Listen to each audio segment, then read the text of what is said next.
자, 김수남 검찰총장 여러 가지 기록을 세웠는데 이번 사태 동안에 본인을 임명한 사람에게 구속영장을 청구하게 하는 것을 최종적으로 결정했다는 그런 기록을 신기록이라면 신기록을 세우게 된 그런 입장이 됐는데 김수남 총장 얘기를 하겠습니다. 이런 얘기를 했다고 해요. 먼저 내 운명으로 이 생각을 한다. 자, 이런 부분은 본인이 얘기한 건 아니지만 측근들에게 그렇게 얘기를 했다고 하거든요. 그런데 만약에 이제 김수남 총장하고 박근혜 전 대통령하고 어떤 개인적으로 얽힌 그런 여러 가지 과거사가 없었으면 저런 얘기를 굳이 할 필요가 없죠. 네. 오로지 법과 원칙에 입각해서 판단했다. 뭐 이렇게만 얘기하면 되는데, 자, 아시다시피 이제 김수남 총장 부친이 이제 영남대 총장으로 재직 시에 그렇죠. 영남대 부정 입학 비리 사건이 발생하지 않았습니까? 네. 근데 그 당시에 이제 박근혜 전 대통령이 영남대 이사였습니다. 그렇죠. 근데 그 이사가 그 전에 이사장을 하다가 이사로 내려온 거였고, 그래서 그 많은 사람들은 사실상 이사장이라는 자리만 내놨지, 이사로서 이사장의 어떤 영향력을 행사한 거 아니냐. 그러면서 이제 이 교육부나 이런 데서 부정 입학 사건 이제 처리하고 그럴 때 그 책임 소재를 둘러싸고 김수남 총장의 부친과 당시 박근혜 영남대 이사 간에 좀 갈등이 있었다. 뭐 이런 이념부터 시작해갖고 뭐 2007년 한나라당 경선 때 급기야.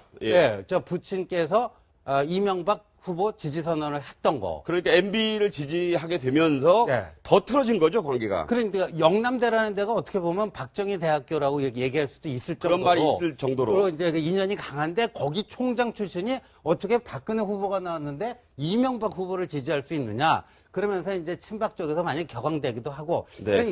얽히고 설킨 여러 가지 인연 때문에 이번 정권, 박근혜 정권 초기에 고검장 승진이 유력시 되는데도 한번 또 탈락하는 뭐 그런 여러 가지 또 일화가 있었죠. 결국에는 이제 그 손으로 또 박 전 대통령에게 영장 청구를 결정하게 하는 수장의 역할을 했다 이런 얘기죠. 네, 김수남 총장 같은 경우에는 어제 좀 많이 좀 조심스러운 모습을 보였는데요. 6시 40분쯤에 말없이 퇴근을 하고 식사도 구내식당에서 하는 그런 모습을 좀 보였습니다. 좀 나름대로 많이 심란했을 것 같은데 그런데 일각에서 벌써 이런 얘기도 나와요. 김수남 총장이 사퇴할 가능성이 있다. 이런 얘기가 나오거든요. 상당히 높지 않겠습니까? 실제로 그 전임자 같은 경우에도 많은 검찰총장들이 큰 사건에 대해서 이 어떤 정치적 사건을 하고 나면은 스스로 물러나는 케이스가 상당히 많았습니다. 아시다시피 검찰총장 같은 경우에는 몇 년 전부터 총장 임기의 어떤 독립성을 보존하기 위해서 2년의 어떤 임기가 있습니다. 그럼에도 불구하고 임기는 어떻게 보면 외풍을 막기 위해 있는 것 아니겠습니까? 일단 어떤 외부로서의 외풍을 막고 본인이 이 일을 다 했다라고 한다고 하면은 본인으로서는 여기까지가 나의 임무다라고 지금 옷을 벗어질 가능성이 있는데요. 마치 그것은 지난번 탄핵 정국에서 탄핵을 막지 못한 어떤 책임을 지고 민정수석이라든가 아니면 법무장관이 옷을 벗은 것과 어떤 비슷한 것인데요.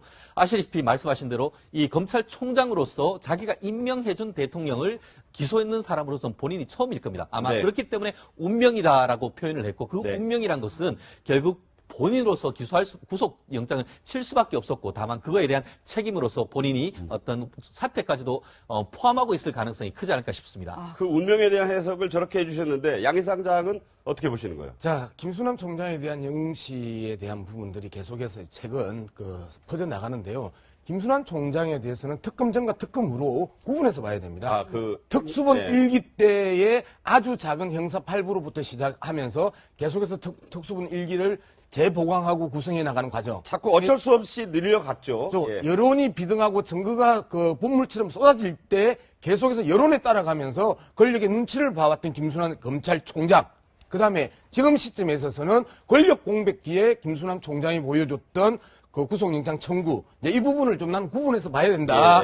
두 번째, 만이나 앞에 법이 평등하다라는 모습을 그동안에 검찰이 못 보여줬기 때문에 이번에 또다시 만인 앞에 법이 평등하다는 부분들이 강조가 되는 거고요. 그 다음에 두 번째 평가해 줄 부분은 공과 사는 구분되어야 된다는 사회적 규범에 있어서 공과 사를 구분할 수밖에 없었던 부분들이 자신의 원칙과 도덕성과 검찰의 정치 중립성으로부터 나온 것이냐. 그렇지 않으면 권력 공백기에 나온 것이냐라는 부분도 냉정하게 평가를 해야 됩니다. 검찰이 이후에 변하기 위해서는 이 권력 공백기에 검찰총장의 모습과 권력이 강하게 지배하고 있었을 때 검찰의 총장의 모습들을 정확하게 구분하고 비판하고 평가해 줬을 때만이 검찰이 변할 수 있다는 걸 꼭 짚고 넘어가고 싶습니다. 네. 자, 뭐 이 내 운명이다라는 것에 대한 해석을 이렇게 다양하게 해주셨는데 어쨌든 본인의 손으로 임명권자에게 영장을 청구하는 그런 검찰총장이 됐다는 말씀입니다. 이제 이틀이 좀 안 남았다고 말씀드렸는데 시간상 46시간 뒤면은 박 전 대통령의 선택이 있겠지만 실질 심사에 나갈 수도 있고 안 나갈 수도 있습니다. 하지만 그 판단을 하게 된 열쇠는 한 젊은 영장 전담 판사의 손에 맡겨졌는데요. 자, 이게 뭐 누구를 지정해서 그런 것이 아니라 3명 중에 한 사람인데 그중에 공교롭게도 가장 젊은 강부영 판사가 맡게 됐다고 해서 지금 인터넷에도 화제고 뭐 이 강 판사가 누구냐, 어떤 성향의 판결을 해왔느냐 이런 얘기가 있어요. 차 교수는 어떻게 보셨습니까?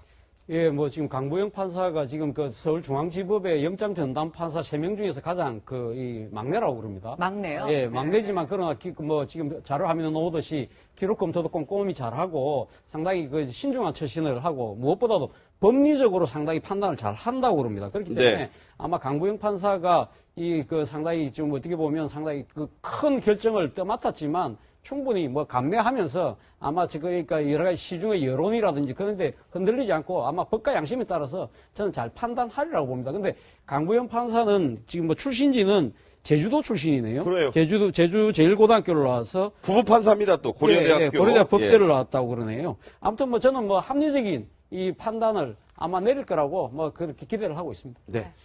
법과 양심에 따라서 판단한다는 판사들, 더군다나 이렇게 세간의 관심이 몰려있는 역사적 영장 심사를 하게 되는 것인 만큼 국민들의 시선도 쏠려 있다. 이런 차원에서 저희가 좀 신상을 좀 봤고요.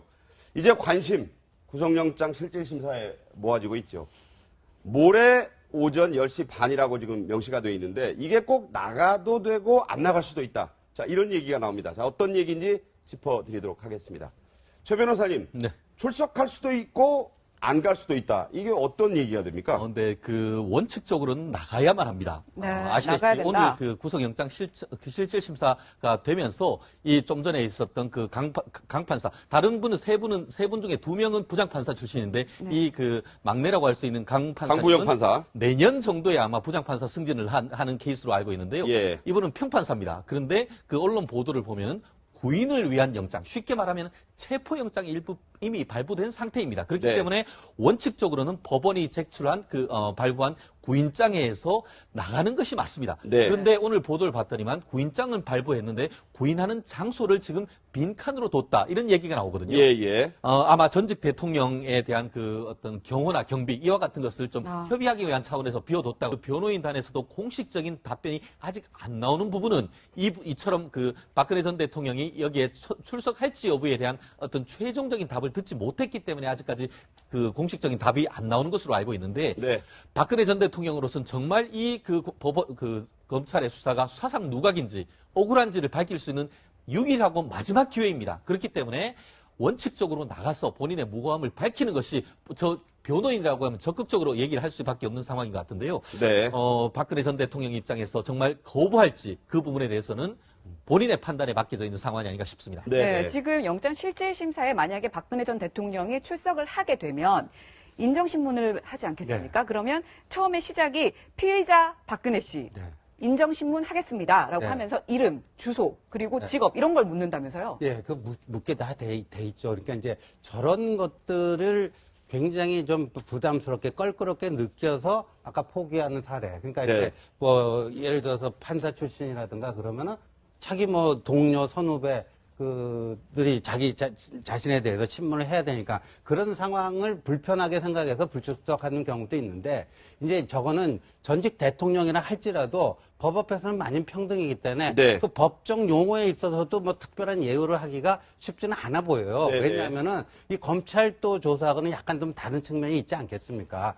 그런 점에서 이제 이게 좀 불편하게 느껴질 수도 있는데 이것 때문에 출석 안 한다는 건 그건 또 좀 너무 가벼운 이유가 될 수 있습니다. 네. 네. 지금 말씀하신 대로 이게 이제 선택의 문제지만 실질 심사에 응하지 않을 경우에 오히려 불리할 수 있다. 이것은 본인의 판단인데 변호인단이 이 전략을 지금 논의하고 있다. 이런 얘기가 들립니다. 어제 밤부터 삼성동자택 주변에 수백 명, 지금은 좀 줄었다고 하는데요. 점심시간쯤이니까.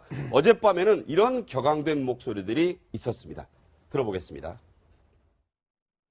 아니 그러니까 경고 좀 확실해 주세요. 아니 여기 그냥 시민들 우리가 지나가면 동네 주민이라고 태극기 들고 지나가면 그렇게 태극기 내려라 그러고 막 온갖 그걸 하더니 그런 지나가는데 거기 뭐 붙잡지도 못하고 이상하게 생겼. 알겠습니다. 아 경찰이 이렇게 그것도 구분 못하면 내가 이야기하잖아요. 계란 날아갈 수 있다면 수류탄이나 이런 거 날아갈 수 있어요. 네, 지금 이 상황이 바로 24일입니다. 네. 박근혜 전 대통령의 자택에 한 남성이 달걀을 던지고 가는 일이 생기니까 지지자들이 지금 대통령 경호를 좀 확실하게 해달라고 요청을 하는데 만약에 영장 실질 심사가 이루어져서 박근혜 전 대통령이 출석을 하게 되면 이런 일이 생길 수도 있지 않을까요? 경호가 굉장히 신경이 쓰일 것 같은데요. 경호 신경이 쓸 수밖에 없죠. 사실 뭐 박근혜 전 대통령이 지난번 검찰 수사에 나갈 때도 사실 그 강성 이 지지층들이 차 앞에 도로에 들어눕는다든지 그러한 그 행위를 몇몇 분들이 했죠. 그렇지만 뭐 경찰이 사실 다 질서유지를 잘 했기 때문에 저는 큰 마찰은 없을 거라고 기대를 하고 있습니다. 그러나 이번에는 지난번은 검찰 조사였고 이번에는 말 그대로 이제 구속영장 실질 심사를 하러 가는 거기 때문에 네네. 아마 그 지지자들의 격앙도가 상당히 좀 차원이 다르지 않을까 하는 우려는 분명히 있습니다만은 그러나 지금 이제 박근혜 전 대통령이 사실은 당당하게 이 법원에 가서 저는 영장 심사를 받지 않을까 하는 생각입니다. 본인이 이때까지 모든 혐의를 부인해 왔고 그렇게 당당하게 처신해 왔던 만큼 자신에게 주어진 구속영장 부분도 저는 그러니까 외면하지 않고 네. 저는 근데 나가서 받을 거라고 보는데 저는 박근혜 전 대통령이 불구속 그 자체를 굳이 그렇게 따질까 하는 생각이 듭니다. 모르겠습니다만 본인의 입장에서는 어떻게 생각할지 모르겠지만 여러 가지 지금 박근혜 전 대통령의 성정이라든지 정치적 행태를 본다고 한다면 저는 이번에 사실 사법 처리 자체를 아마 정치적 순교에 임하는 각오로 나섰을 것 같으면 아마 당당히 맞을 것이고 이러한 부분들을 아마 지지자에게 보여주는 측면이 있다고 한다면 지지자들이 박근혜 전 대통령이 당당하게 나서는 모습을 그렇게까지 물리적으로 막지는 않지 않겠나 하는 것이 조심스러운 제 관측입니다. 자, 전직 대통령이 탄핵이 된 전직 대통령이 영장 심사를 받는 것 자체도 처음입니다.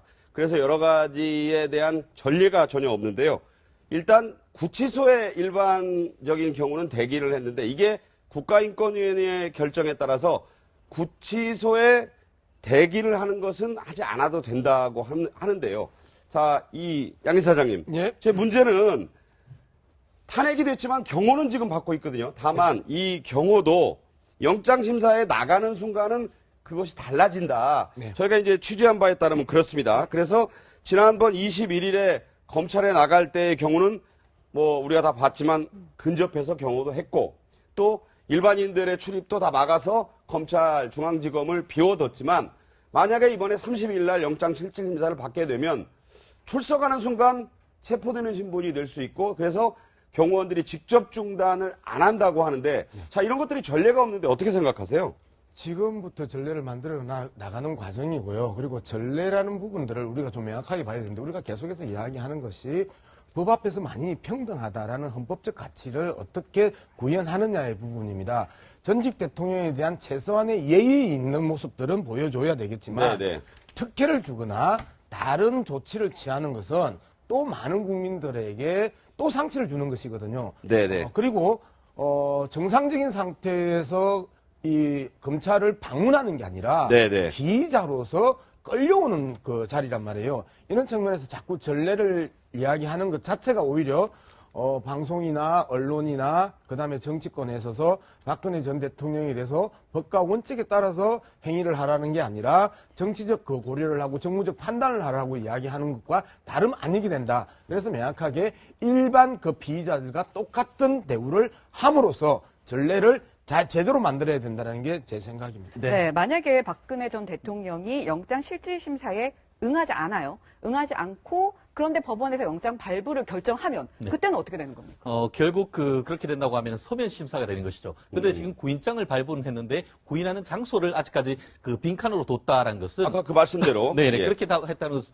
통상적으로는 하면은 구인장을 발부를 하면은 검찰청으로 출석을 해서 검찰청에서 이제 그 영장 실질 심사 장소로 갑니다. 그렇지만 아시다시피 뭐 조금 전에 그 법 앞에 평등이라고 했는데 평등이란 것은 형식적 평등 아까 얘기하신 대로 일반인들과 똑같이 좋습니다. 그렇지만 그 과정에서 여전히 아직까지는 전직 대통령으로서의 경호가 있습니다. 그렇기 때문에 경호란 점을 생각을 했을 경우에는 실질적인 어떤 평등을 생각해서 어떤 경호와 어떤 그 체포 절차를 조화시키는 그것 때문에 아마 그 법원 같은 경우에도 여전히 장소를 그 빈칸으로 뒀는 것 같은데요. 말씀하신 대로 만약에 출석하지 않는다라고 한다고 하면은 현재로서는 협의가 돼서 지금 그 삼성동 사저에서 머무를 수도 있고 그게 아니고 그 법정에는 안 나가지만 검찰청에서 머무를 수 있는 그와 같은 경호처와의 협의를 하게 될 것 같은데요. 결과적으로 이제 만약에 그 영장이 발부된다. 그때는 정말 말씀하신 대로 그때부터는 이미 그 체포돼 있고 그 구속 영장이 발부된 거기 때문에 일반인들과 동일하게 돼야 되지만 적어도 영장 실질심사 받기까지는 경호와 이 그 체포 영장을 서로 조화하는 그런 어떤 지혜를 발휘할 필요가 있지 않나 싶습니다. 자, 양 이사장이나 최 변호사 말씀대로 전례가 전혀 없지만 법과 원칙에 따라서 해 나가야 된다. 이런 말씀을 했습니다. 주요 서방 또 세계 외신들도요. 박 전 대통령에게 구속영장이 청구된 부분을 매우 주요하게 주목해서 보고 있습니다. 먼저 미국의 AP통신은 이렇게 보도했습니다. 박근혜는 구속된 절친이라고 하는 표현을 썼어요. 이 최순실 씨 얘기인데 그렇죠. 와 공모해, 갈취, 뇌물, 권력남용 등의 혐의를 받고 있다. 한국에선 뇌물죄 하나만 인정이 돼도 최고 종신형까지 처한다. 자, 이런 보도를 했고요.